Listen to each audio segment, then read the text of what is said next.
राधे राधे दोस्तों, जय श्री कृष्णा। तो अपने चंदा देहाती लोगी चैनल पर आप सबको बहुत बहुत स्वागत करते हैं। और चलो थे आप लोगन के पति पत्नी का नोक झोंक जबरदस्त वाला सोहर भी सुना है, तो आप लोग लास्ट तक बने रहिए। राधे राधे, जय श्री कृष्णा दोस्तों। तो चलिए सुनिए। अंगने से उठे नीति रियवत ननदी से आरज कर, ननदी से आरज कर हो।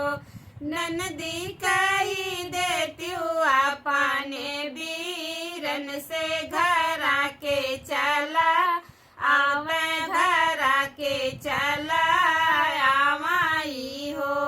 ननदी कही देती हुआ पाने बीरन से घर आके चला आवे, घर आके चला आवाई हो। चारी महीनावा के जाड़ा त माना घबराला, त माना घबराला हो।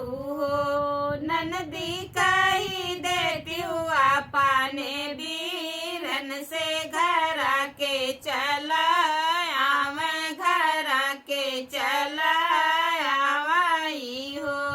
ननदी कही देती हुआ पाने बीरन से घर आके चला आवे, घर आके चला आवाई हो।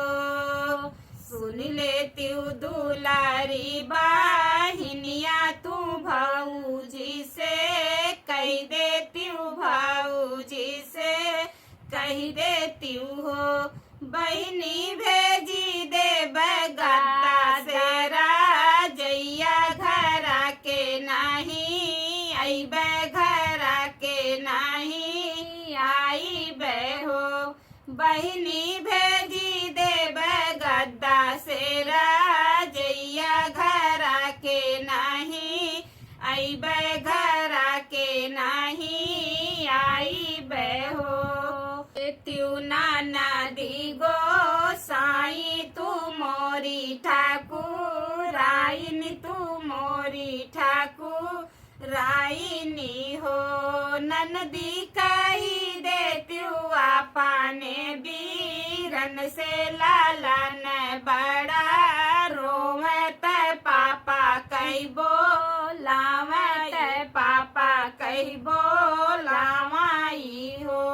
ननदी कही देती हुआ पाने बीरन से लालन बड़ा रोवत, पापा कही बोलावत, पापा कही बोलावाई हो।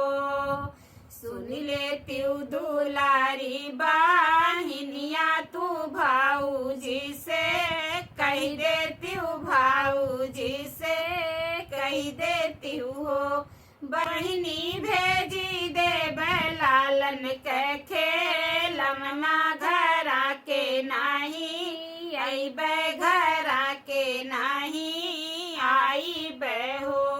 बहनी भेजी दे लालन के खेलमना, घर आके नहीं आई बे, घर आके नहीं आई बे हो। सुन लेती हूँ नाना दी गो साई तू मोरी ठाकुर आईन, तू मोरी ठाकुर आईनी हो। ननदी कही देती हुआ पाने बीरन से नयन मोरा तरस न देखे के साजन के, न देखे के साजन के न हो।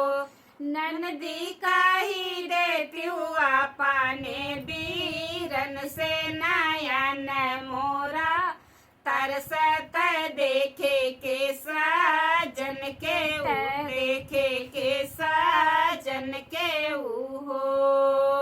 सुन लेती हूँ दुलारी बाहिनिया तू भाऊजी से, कही देती हूँ भाऊजी से, कही देती हूँ बहनी आई जा बगरमी माहिनवा बड़ा हो निक लग बड़ा हो